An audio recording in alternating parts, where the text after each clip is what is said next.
Conociendo la verdad, parte 2, es el mensaje de esta noche.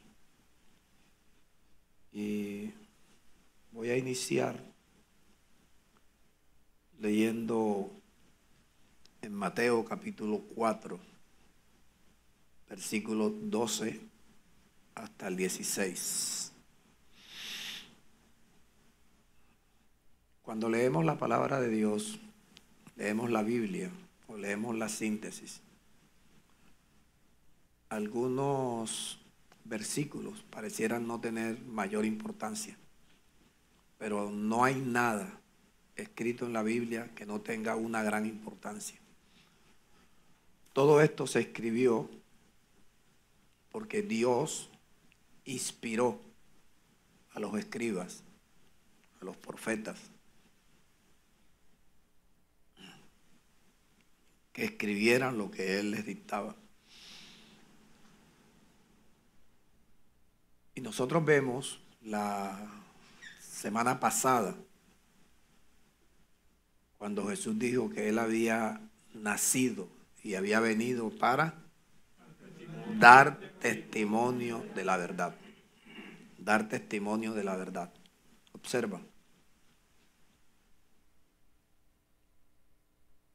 La vida de Jesús, su nacimiento, su crecimiento,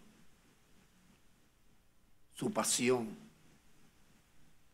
sus sufrimientos, su muerte y su resurrección tienen que ver con el cumplimiento de todas las cosas que Dios, desde antes de la fundación del mundo, se había propuesto.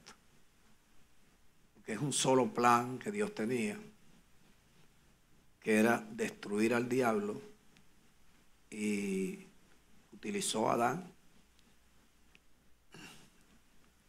Después utilizó al postrer Adán, que es Jesús, y hoy nos utiliza a nosotros. Pero no hemos podido destruir al diablo nosotros. En Mateo capítulo 4, versículo 12, dice: cuando Jesús oyó, ¿qué oyó? Juan estaba preso. ¿Qué hizo Jesús? Se regresó a Galilea. Y dejando a Nazaret, vino y habitó ¿dónde? Capernaum, ciudad marítima, en la región de Zabulón y de Neftalí. 14. Todo esto lo hizo Jesús de regresarse a Galilea, de pasar por Nazaret y habitar en Capernaum. Todo esto lo hizo Jesús para que se cumpliese lo dicho por el profeta Isaías. Dios había anunciado por el profeta Isaías eso. Y muchas veces el mismo pueblo de Israel, que era el único que tenía acceso a las escrituras y a las profecías, no entendían. Y dejando a Nazaret, Jesús vino y habitó en Capernaum, ciudad marítima, en la región de Zabulón y de Neftalí. 14. Para que se cumpliese lo dicho por el profeta Isaías cuando dijo: tierra de Zabulón y tierra de Neftalí, camino del mar, al otro lado del Jordán, Galilea de los gentiles, el pueblo asentado en tinieblas vio gran luz, y a los asentados en región de sombra de muerte, luz les resplandeció. El profeta escribió eso, pero Jesús cuando vino, ¿vino qué? A dar testimonio de la verdad. Entonces era verdad lo que profetizó Isaías, de que Jesús tenía que pasar por ahí. Es más, Jesús, le dicen Jesús de Nazaret, porque él en un tiempo estuvo ahí en Nazaret. No puedo decirle hoy todas las citas que corresponden a lo que queremos nosotros y ustedes, de tener buena claridad, el por qué el por qué la vida de Jesús, ya eso estaba predestinado para el bien de nosotros, para la salvación del mundo y para la ejecución de Satanás y sus ángeles. Mateo 5, versículo 17.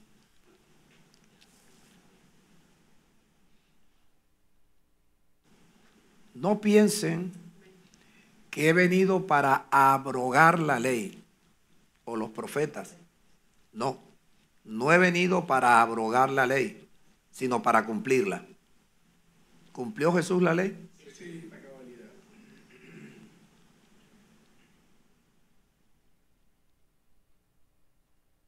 Porque de cierto les digo, escuche bien esto, que hasta que pasen, ¿qué cosa?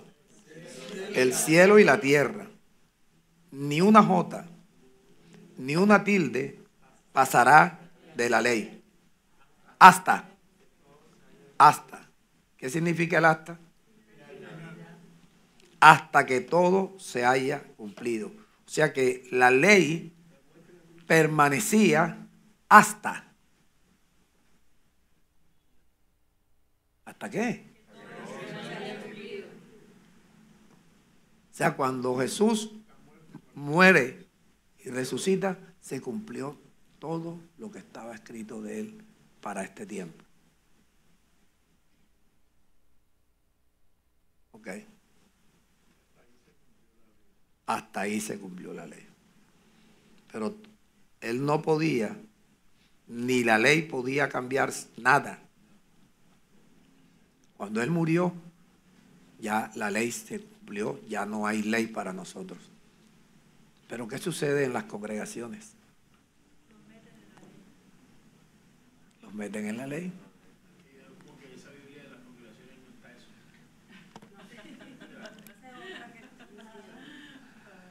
Sí, es porque la tradición y aparte de eso también la cuota de maldad, porque son personas que viven de quitarle plata a la gente, medran, creciendo, la congregación crece, la nuestra no crece tan fácil, pero esas congregaciones crecen engañando a la gente, falsificando la palabra de Dios. Pero la gente es feliz. Pero hay una congregación que parece que no hiciera nada para alertar o hablar, representar a Cristo, expresar a Cristo, permitir que Dios se manifieste. Y somos nosotros.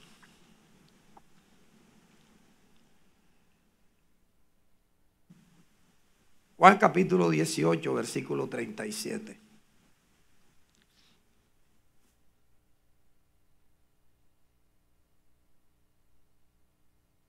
Le dijo entonces Pilato, entonces tú eres el rey. Jesús respondió, ¿eso lo dices tú? Yo para esto he nacido y para esto he venido al mundo. ¿Para qué? Para dar testimonio de la verdad. Todo aquel que es de la verdad. Yo quiero pedirles un favor a cada uno de ustedes, que en la medida que vayan escuchando, vayan haciéndose como una radiografía, cada uno de ustedes. Porque la idea es que usted sepa por qué esto se escribió y cuál es el beneficio de tú saber, conocer, entender y poner en práctica esto. Todo aquel que es de la verdad oye mi voz. Juan 8, 31 y 32.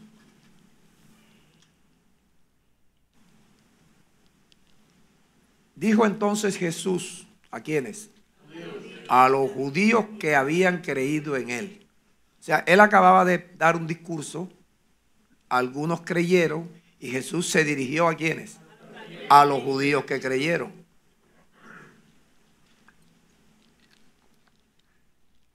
Y les dijo, si ustedes que ya creyeron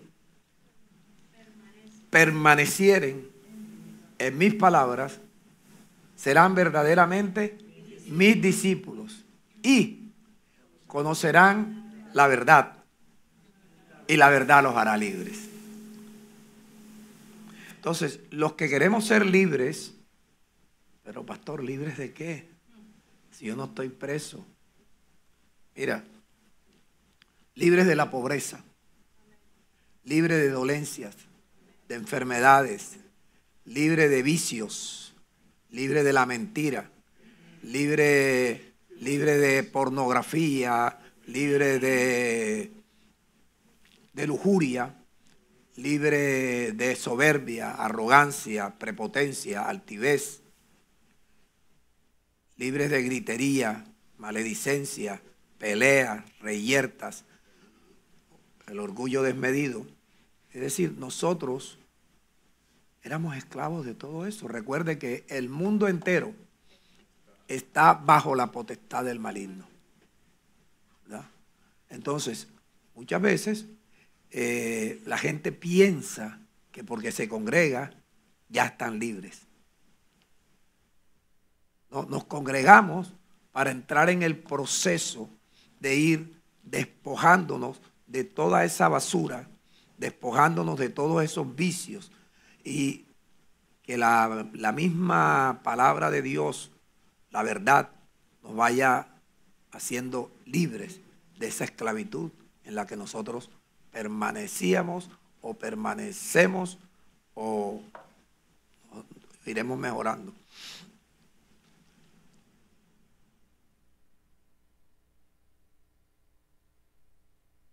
Tito capítulo 1, versículo 1. Necesito tu participación aquí. De aquí en adelante vas a participar conmigo. Tito capítulo 1. ¿Qué fue lo que, sin quitarlo, Jorge, deja eso ahí? ¿Qué fue lo que acabamos de leer ahora? Que para poder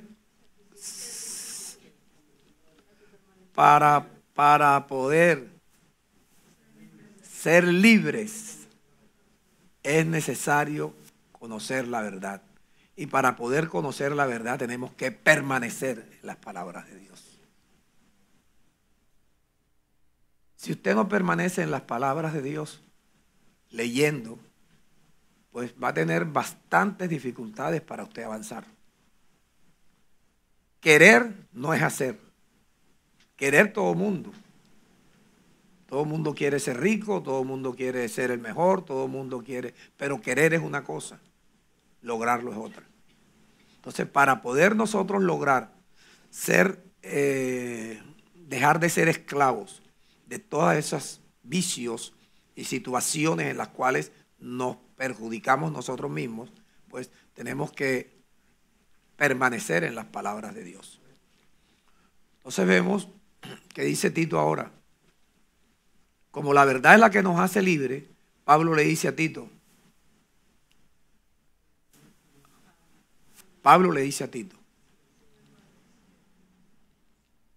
el conocimiento de la verdad es por medio de la piedad.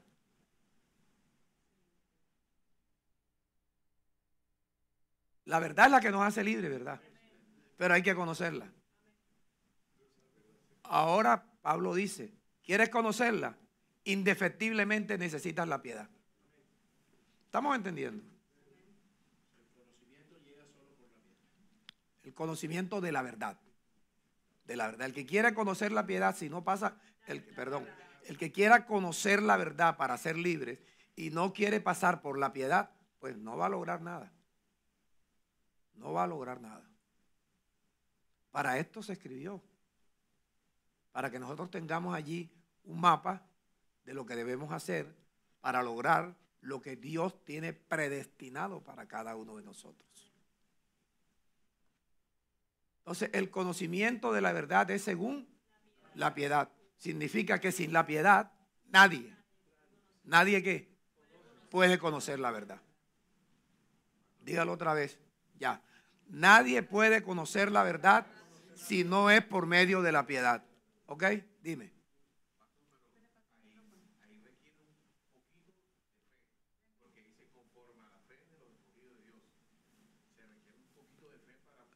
Es que la piedad es lo que te va a llevar a que tú permanezcas en la fe. Es la piedad. La piedad lo va a hacer, la piedad lo es todo. La piedad lo es todo. La piedad lo es todo. Porque entre ese paso a la piedad está el paso de leer, que uno adquiere fe leyendo. Ahí vamos a considerar eso. Yo tengo un ingrediente pequeñito que me mueva para llegar a hacer la parte de la... Si no lees la palabra, no vas a tener el ingrediente pequeñito. Si no permaneces en las palabras, jamás vas a tener el ingrediente llamado fe. Efesios 2, Jorge, 8. Se está rompiendo la voz, sí. Está rompiendo la voz. Ayer me pasó también. Creo que hay que bajar. Efesios 2, versículo 8. Escuchen esto. Si ustedes permanecieran, guardaran las palabras, pues supieran lo que yo sé. Mira, somos salvos ¿por qué? Por gracia. ¿Por medio de qué? ¿Y la fe de quién es? ¿De quién es la fe? De Dios. Entonces, si nosotros queremos, sigue Jorge el 9. No por obra para que nadie se gloríe. Versículo 10. Porque somos hechura de Dios, creados en Cristo Jesús, ¿para qué? Para buenas obras, las cuales buenas obras Dios nos preparó de antemano, ¿para qué?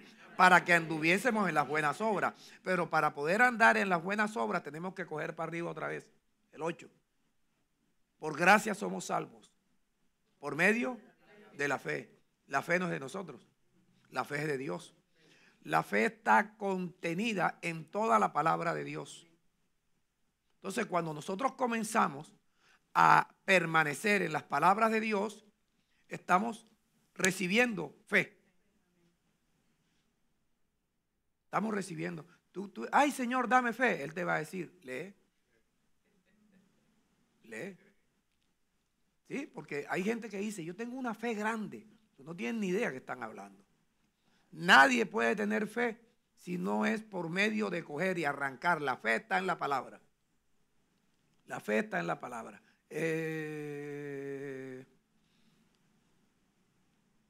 Romanos 10:10. Es que fíjate, para dar una enseñanza, todo lo que hay que abrir. Porque a veces entonces se acuerdan de unas cosas o se confunden con otras. Porque con el corazón se cree para justicia, pero con la boca se confiesa para salvación. Entonces, para creer con el corazón, primero hay que tener fe. Y para tener fe hay que leer, porque la fe está contenida ¿dónde? En las palabras de Dios. Ok. Entonces ya vemos que sin la piedad nadie puede conocer la verdad. Ok. Ok. Ahora, el conocimiento de la verdad no es algo teórico.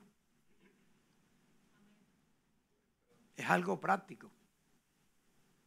No es teoría. Es poner en práctica para ver los resultados.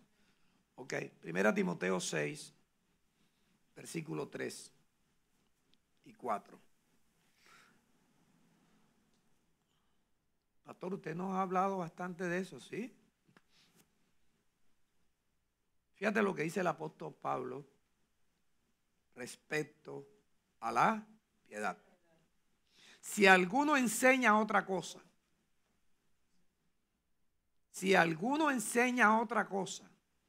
y no se conforma a las sanas palabras de nuestro Señor Jesucristo y a la doctrina que es conforme a la piedad, ¿cómo está esa persona?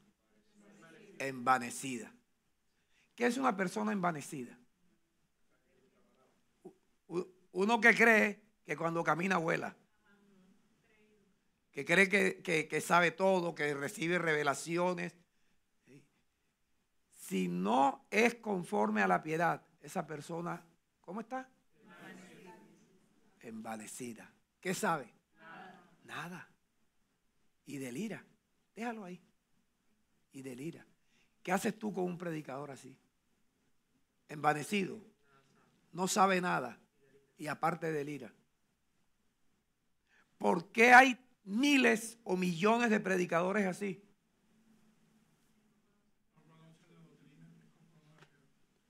Claro, no la conocen, no se conforman ni a las sanas palabras de nuestro Señor Jesucristo. El que habla de la piedad es el apóstol Pablo.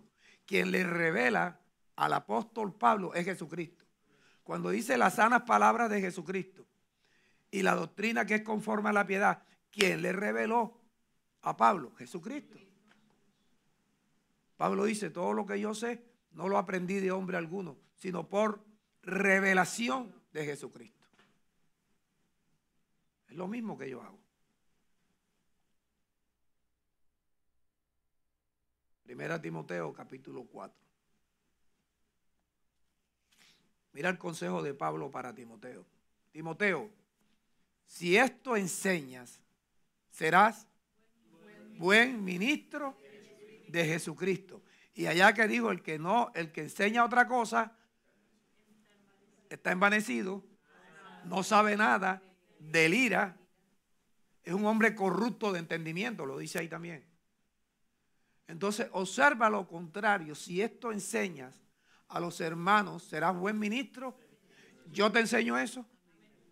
Entonces no tengo que decir nada. Usted sabrá, nutrido ¿con qué? Nutrido con las palabras de la fe. Porque cuando tú estás en la piedad, tú lo primero que tienes que hacer es leer, leer, leer, leer. Si esto enseñas a los hermanos, serás buen ministro de Jesucristo, nutrido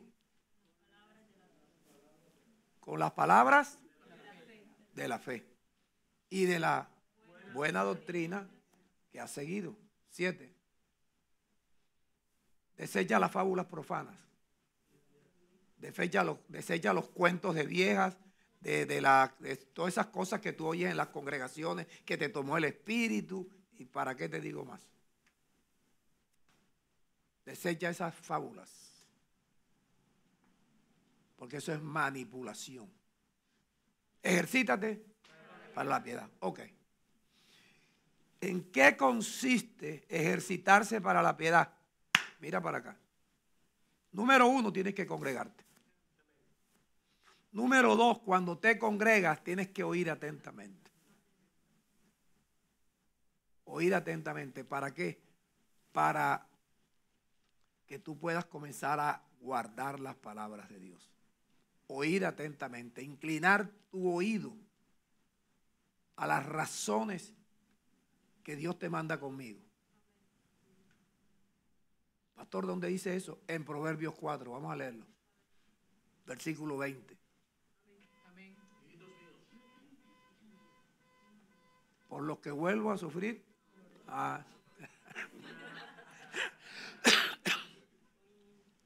Hijitos míos, estén atentos a mi palabra. Inclinen su oído a mis razones. Mis palabras no se aparten de tus ojos. Mis palabras no se aparten de tus ojos. Te está diciendo, no dejes de leer. Guarda mis palabras, ¿dónde? En medio de mi corazón. Porque si guardas mis palabras en medio de tu corazón, hallarás vida y medicina a todo tu cuerpo. Pero entonces el primer paso de la piedad es congregarte. El segundo es oír atentamente para guardar las palabras de Dios en tu corazón. ¿Para qué? Para poder orar.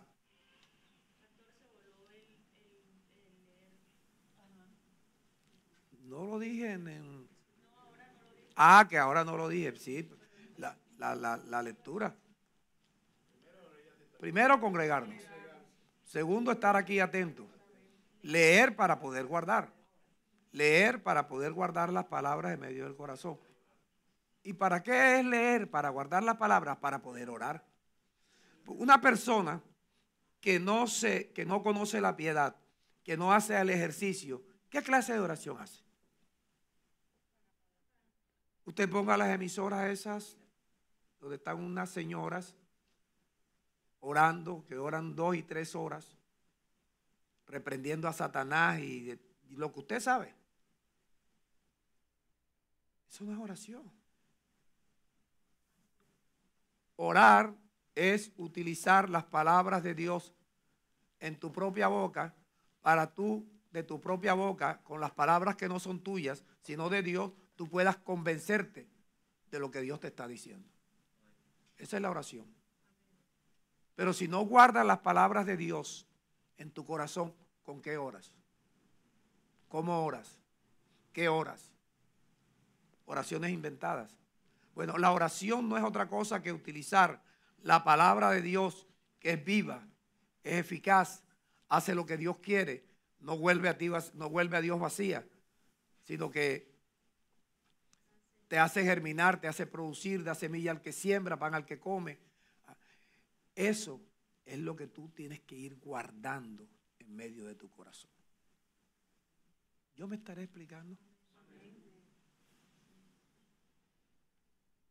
Entonces observa.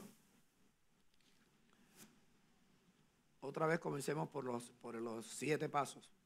1, te congregaste. 2, oír atentamente. 3, leer para guardar las palabras de Dios en el corazón, para poder orar, para poder pensar, meditar. Que tú cuando te acuestes en tu cama y te pongas a meditar, para no despertar a la vecina. Tú comienzas allí porque la tierra que bebe la lluvia, que muchas veces cae sobre ella, tú, y te quedas dormido. Gloria a Dios.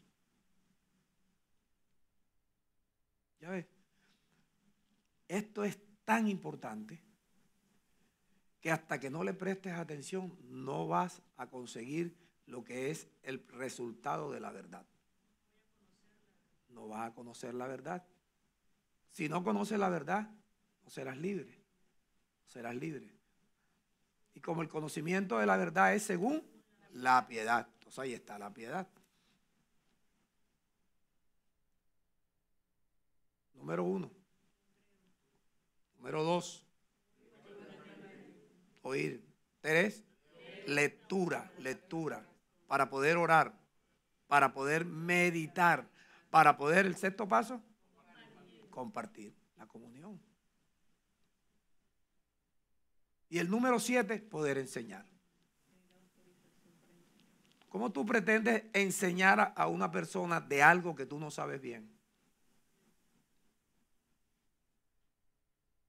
Es como si fuese una persona que trabajara con explosivos y va a decirle al amigo, es así, más o menos así.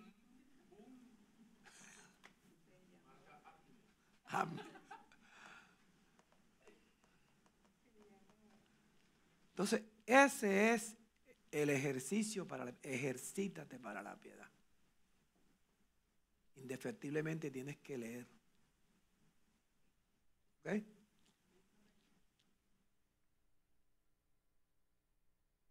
Ahora, en sí, ¿qué es la piedad? 1 Timoteo capítulo 3, versículo 16. Usted lo sabe.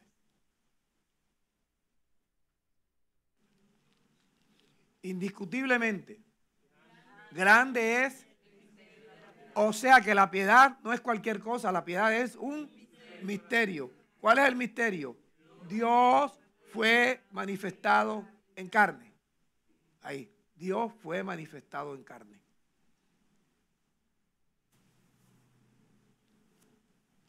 ¿Cómo Dios se pudo manifestar en carne y en quién? En Jesús, ok. Antes de ser Jesús, el verbo. El verbo. El verbo estaba con Dios. El verbo era Dios. El verbo fue hecho carne. Cuando María concibe, ¿ok? Esto te lo tengo que decir siempre para que tengas claridad. Entonces ya el verbo está separado de Dios, está dentro de un cuerpo en semejanza de carne de pecado. Romanos 8, Jorge, y regresamos ahí.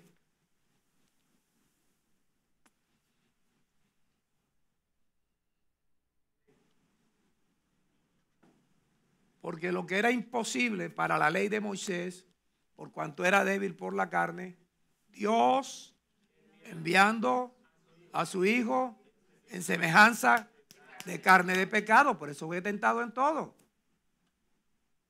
Dios enviando a su Hijo en semejanza de carne de pecado. En Gálatas 4, Creo que es el versículo 1 o el 4, Jorge. Mira, todas estas evidencias es para que tú te des cuenta la necesidad de que tienes que aprender a gustarte la lectura. Pero cuando vino el cumplimiento del tiempo, ¿qué hizo Dios? Envió a su hijo, nacido genética. Y nacido tuvo que cumplir la ley. Dice, ay, pero es que Jesús se bautizó. O sea, para cumplir la ley. Tú no tienes que cumplir la ley, porque tú no naciste bajo la ley.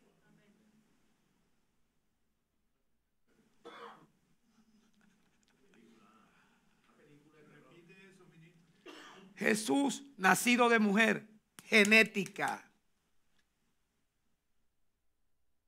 Lo engendró Dios, pero venía con la genética de la carne, desde Adán hasta María.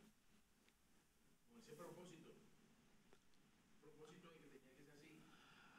Ah, ¿tú quieres ver el propósito? Génesis, capítulo 3, versículos 15 y 16. La Biblia es un libro donde es como un rompecabezas que hay que juntar las piezas. Mira lo que le dice Dios a la serpiente que acaba de tentar a Eva. Y pondré enemistad entre ti. ¿Quién es ti? La serpiente y la mujer. Y entre tu simiente, tu descendencia, ¿la descendencia de quién? De la serpiente. Y la descendencia de la mujer. Entonces, cuando María queda embarazada, ahí está la simiente. La simiente en la mujer. La descendencia. ¿A quién le hizo Dios las promesas? A Abraham y a su simiente. ¿Quién es la simiente? Cristo. ¿Ok? Estamos más o menos entendiendo. Ok, entonces, ¿dónde estamos ahorita, Jorge?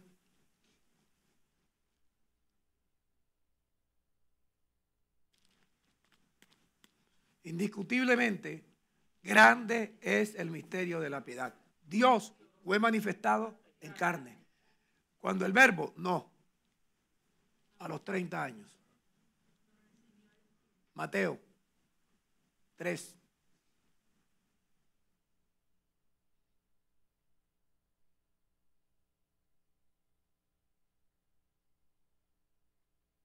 Bueno, aclarar eso porque la mayoría de gente piensa que apenas nació ya tenía.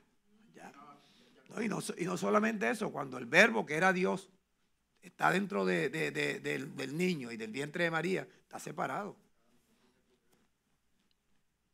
Y Jesús, después que fue bautizado por Juan, subió luego del agua. Y aquí los cielos fueron abiertos y vio al Espíritu de Dios que descendía como paloma y venía sobre él. 17, Jorge. Y hubo una voz de los cielos que dijo, este es mi hijo amado, en el cual tengo complacencia. Entonces, ¿qué miramos nosotros ahí en el versículo 16?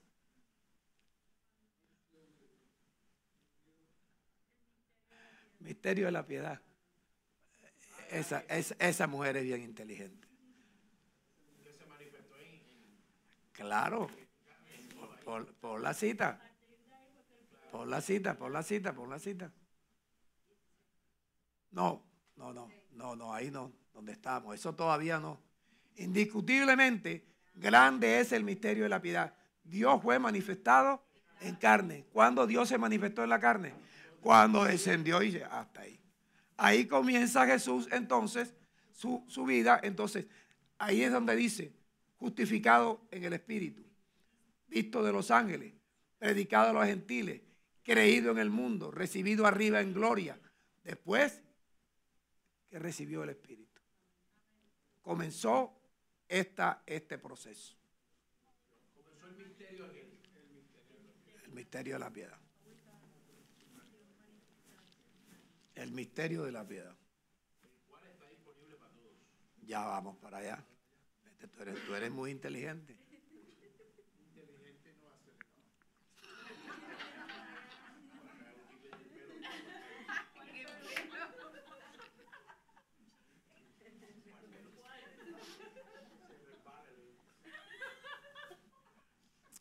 Pero si ven lo sencillo que es y lo complicado que son las religiones y cómo complican a la gente, las tienen brutas, no tienen idea, porque no les gusta la lectura. Ese es el problema. Entonces mira, ya miramos ahí. Ahora sí, Hechos 10:38. Cómo Dios ungió con Espíritu Santo y poder. ¿A quién? A Jesús de Nazaret. Jesús de Nazaret era el que estaba ahí con Juan. Échame agua, Juan. Tan pronto recibe al Espíritu, Pablo le llama Cristo Jesús. O el Cristo, el ungido con el Espíritu Santo. Cristo es el Espíritu Santo. Cuando le dicen el Cristo, le están diciendo el ungido. ¿Con qué lo ungieron? Con el Espíritu Santo. ¿Quién es el Espíritu Santo? Cristo. El Espíritu Santo contigo, con él. Sí, El significado es ese. el significado es que Dios estaba con él. ¿Cómo Dios ungió con Espíritu Santo y con poder a Jesús de Nazaret? Y cómo este Jesús anduvo haciendo bienes y sanando a todos los oprimidos por el diablo. ¿Por qué? Dios estaba con él. Entonces, ¿para qué creen ustedes que nos mandan a conocer la piedad y a hacer el ejercicio para la piedad? Porque Dios, así como estuvo en Jesús, Dios quiere estar con nosotros. Y tú no quieres. Es la única manera. Hay pastores que he escuchado, sin decir mentiras, que han dicho cómo Dios ungió con el Espíritu Santo y poder a Jesucristo. Porque se lo aprenden de memoria y lanzan así. Bien feo.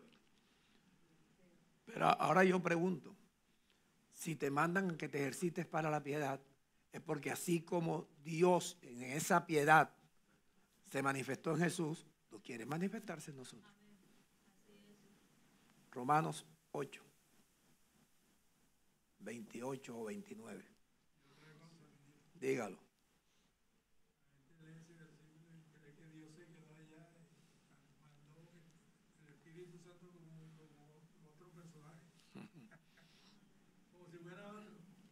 Romanos 8, 29. Escucha. Porque a los que antes conoció, también Dios los predestinó. ¿Para qué Dios nos predestinó? Para que nosotros fuésemos hechos conforme a la imagen de su Hijo. Y para ser conforme a la imagen de su Hijo, ¿qué necesitamos? El Espíritu. Para que su Hijo sea ya no el unigénito, sino sea el primogénito, el primero. Antes del Espíritu Santo era el único, el unigénito Hijo de Dios. Ahora cuando ya Dios nos engendra a nosotros, los que hemos creído y los que estamos luchando, los que estamos peleando esta batalla para poder permitir que Cristo se vaya formando en nosotros, para ir permitiendo que Cristo se vaya formando en nosotros, que es lo que todos necesitamos, buscar eso. Que ese destino que Dios nos preparó de antemano se haga realidad en nosotros. Que lleguemos a ser semejantes a su Hijo. Semejante a su Hijo. Conforme a la imagen de su Hijo. Para que el que se llama hoy Jesucristo sea no el unigénito, el primogénito entre muchos. ¿Quiénes son esos muchos hermanos? Diga nosotros. Pero para que...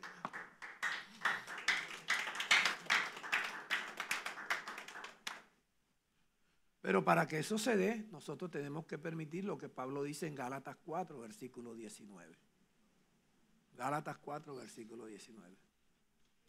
Hijitos míos, por lo que vuelvo a sufrir dolores de parto, hasta que Cristo sea formado. ¿Cuál es la única manera que Cristo se vaya formando en ustedes? Ejercitándose para la piedad.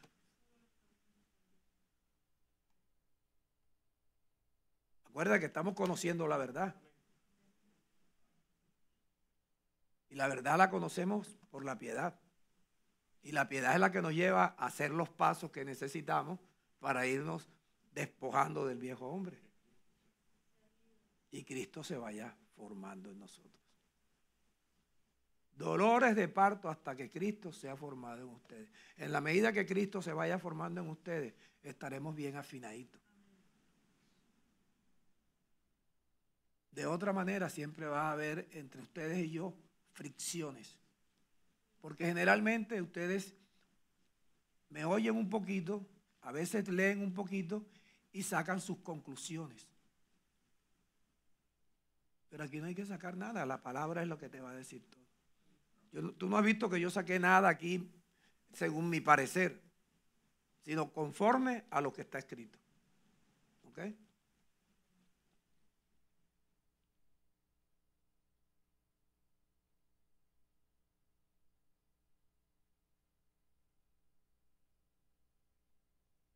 Ok.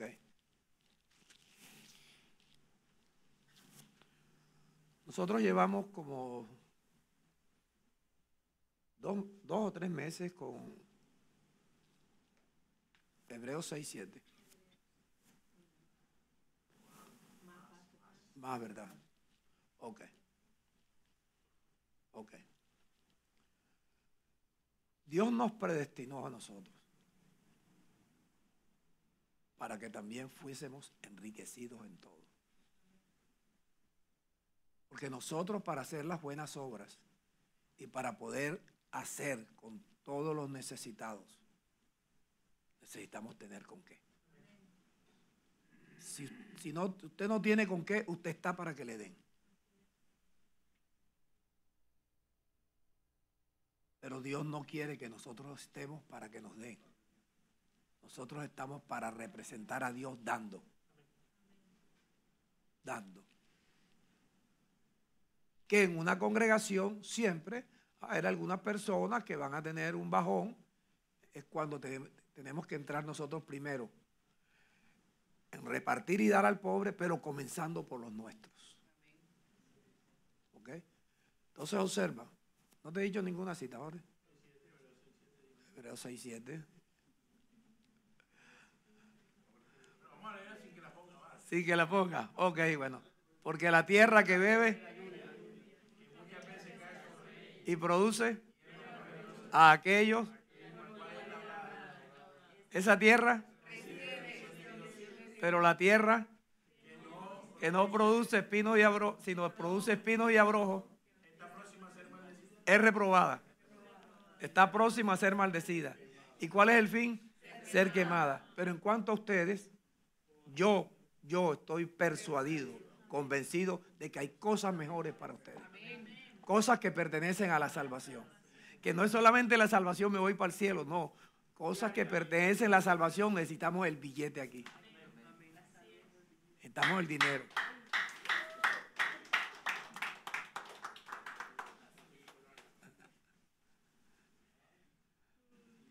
Pero,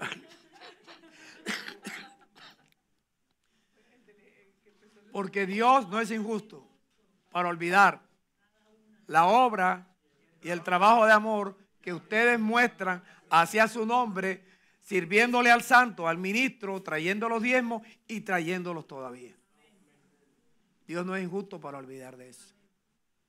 Pero yo deseo que cada uno de ustedes, no es que sean 3 o 4, todos, muestre la misma solicitud hasta el fin, o sea, hasta que logren el propósito, para que tengan plena certeza de lo que esperan. O sea, es pues la fe, la certeza de lo que yo espero, la convicción de que aunque no lo veo, lo voy a tener.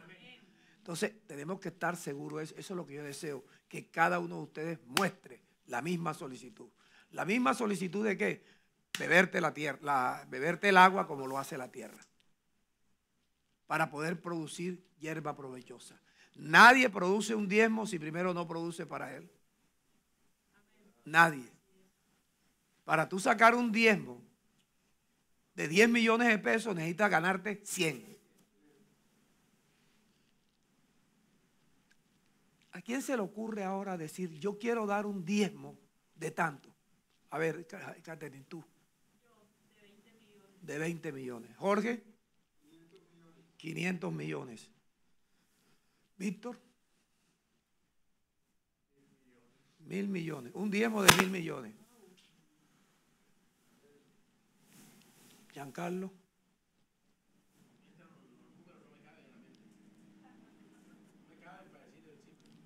Es que fíjate, nosotros hemos sido enseñados por Dios a pensar lo contrario que piensa el mundo. Si tú piensas lo grande que va a ser tu diezmo, tú sabes que entre más grande sea tu diezmo es porque agarraste más. Y ese es el propósito, que nosotros aprendamos las cosas de Dios y no como el sistema terrenal.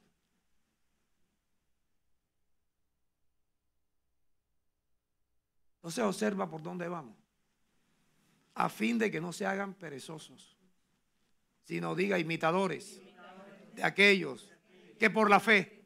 ¿De dónde sacan la fe? Diga, de la lectura. La tierra que bebe la lluvia, leo.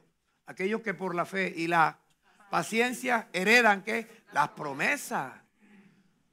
Porque cuando Dios hizo la promesa a Abraham, no pudiendo Dios jurar por otro mayor, Dios juró por sí mismo.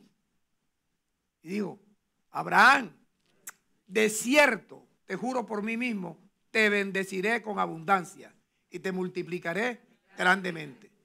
Y habiendo esperado con paciencia, Abraham alcanzó la promesa. Porque los hombres ciertamente juran por uno mayor que ellos. Y para los hombres el fin de toda controversia es el juramento para confirmación. Por lo cual, queriendo Dios mostrar más abundantemente a ustedes la inmutabilidad de su consejo. ¿Cuál es el consejo de Dios? Bébete el agua para que puedas creer. Lee para que puedas creer. Tú oyes a una persona y no, hermano, es que yo sí creo. Tienes para preguntarle varias cosas.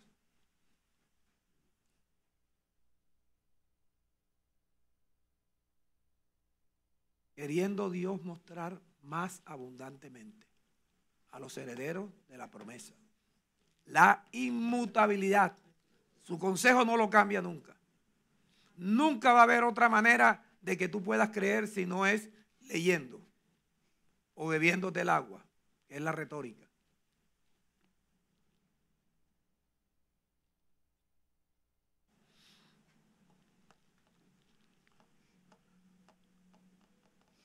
¿Qué hizo Dios? Interpuso juramento.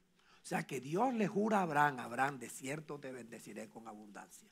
Y a los herederos de la promesa, que somos los hijos de Abraham, los creyentes, dicen, y a ustedes les voy a jurar es, hay una sola manera de creer para también reciban la promesa que yo le he hecho a Abraham y a mi hijo Cristo. ¿Sí están entendiendo? Interpuso juramento para que por dos cosas inmutables. ¿Cuáles son las dos cosas inmutables? Los dos juramentos, un juramento para Abraham de bendecirnos con abundancia y un juramento para nosotros de que entendamos que si no leemos no vamos a creer.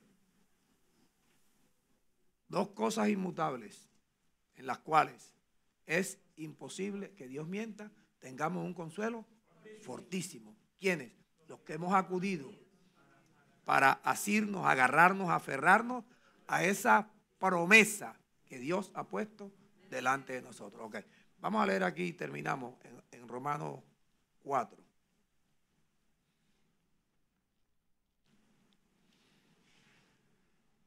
Versículo 16. Vamos a concentrarnos aquí porque este mensaje es para que tú conozcas la verdad y para que sepas que la verdad de Dios para con nosotros es que estemos enriquecidos en todo. Esa es la verdad. Ya la otra verdad ya Cristo la hizo en la cruz. Ahora nosotros, mediante el ejercicio para la piedad, nos vamos despojando del viejo hombre, nos vamos renovando en el nuevo hombre porque vamos recibiendo a Cristo. Por tanto, es por fe para que sea por gracia. ¿A fin de qué? ¿Cuál promesa? Bendecirnos con abundancia y la lectura. Exacto, leer para creer. A fin de que la promesa sea firme para quién? Toda su descendencia. No solamente para la descendencia que es de la ley, los judíos, sino también para la descendencia que es de la fe de Abraham, que es para los gentiles. Y no por la ley, sino por el evangelio de la gracia. La descendencia que es de la fe de Abraham, el cual Abraham es padre de todos nosotros. 17. Olvídese el paréntesis. Padre de todos nosotros, delante de Dios. Esos versículos mal distribuidos confunden. Olvídate del paréntesis. Abraham es el padre de todos nosotros, delante de Dios. ¿A quién Abraham? ¿A quién le creyó Abraham? A Dios. El cual da vida a los muertos y llama las cosas que no son como si fuesen. 18. Abraham creyó, esperanza contra esperanza, para llegar a ser padre de todos nosotros, conforme a lo que se le había dicho. Así será tu descendencia como las estrellas del cielo, como la arena del mar. 19. ¿Y Abraham se debilitó en fe? No. Al considerar su cuerpo, estaba ya como muerto, siendo de casi 100 años. O la esterilidad de la matriz de Sara. Donde él se hubiera quedado pensando en la esterilidad de Sara, no hubiera podido. Tanto que en Hebreos 11:11 dice que por la fe, la misma Sara recibió fuerza para concebir y dar a luz, aún fuera del tiempo, a un hijo. ¿Por qué? Porque por la fe Sara creyó que el que le había prometido el hijo era fiel. Lo mismo estaba pasando con Abraham. Y no importa que Sara sea estéril, si a la larga yo estoy circuncidado, no puedo tener relaciones con Sara. Si las tuviera tampoco pudiera porque Sara es estéril. Entonces creyó en esperanza contra esperanza. 20. Tampoco Abraham dudó. Quite las dos comas esas. Tampoco dudó de la promesa de Dios. Sino que Abraham se fortaleció en fe. ¿Cómo se fortaleció en fe? Dándole gloria a Dios. Dios es poderoso para hacer todas las cosas, mucho más, abundantemente, de lo que yo puedo pedir, de lo que yo puedo entender. La oración de nosotros. Si Dios prometió bendecirnos con abundancia y nos juró que su consejo para nosotros creer es inmutable. La inmutabilidad de ese consejo es que no hay otra manera de creer sino beberme el agua o creer o leer las palabras de Dios. ¿Está claro?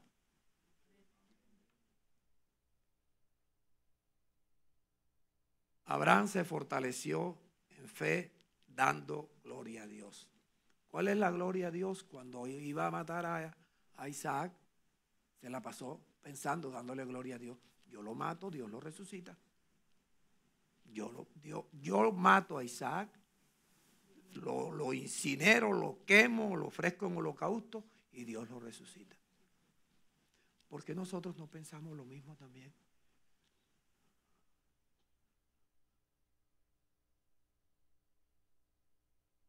Cuando tú saques tu diezmo, como dice Pablo, cada uno dé como propuso en su corazón. No dé con tristeza. No dé por necesidad. Dé por una razón. Porque Dios ama al que da con alegría, porque el que da con alegría es el que tiene esperanza. Y tiene esperanza porque ha leído, ha guardado en su corazón y sabe, esto que yo voy a dar, Dios me lo va a multiplicar. Cada uno dé como propuso en su corazón. Síguelo ahí, Jorge. Cada uno dé como propuso en su corazón.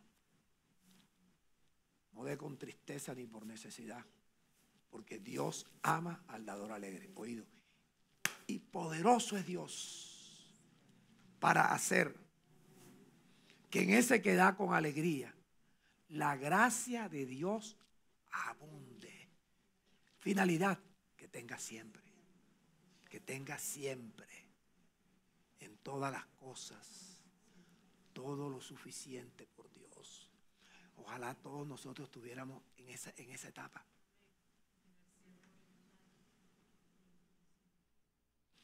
Vamos a decirlo como un ejercicio, no como una oración, como un ejercicio.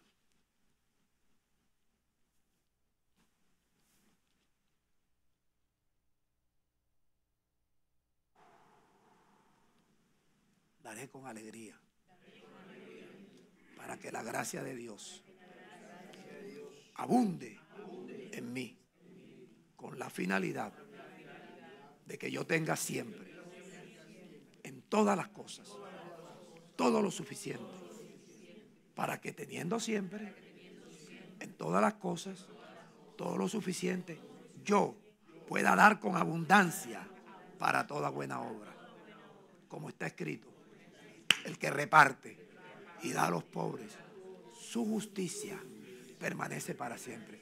Si yo reparto y doy al pobre, mi justicia permanece para siempre. Y Dios me da semilla para sembrar. Dios me da comida para comer. Dios me proveerá y me multiplicará cada semilla que yo siembro y aumentará los frutos de mi justicia. ¿Cuál es mi justicia? Reparto y doy al pobre. Aumentará los frutos de mi justicia hasta que yo esté enriquecido en todo para toda liberalidad.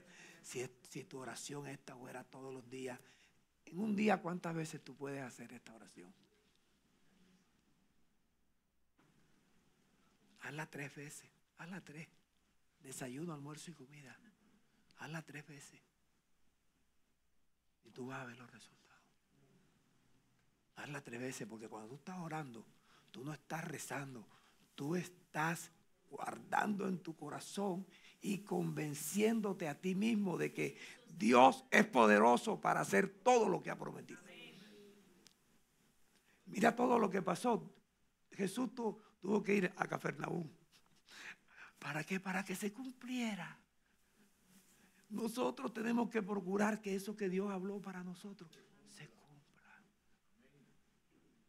Tenemos que procurar que se cumpla. Esa es la verdad. Ok.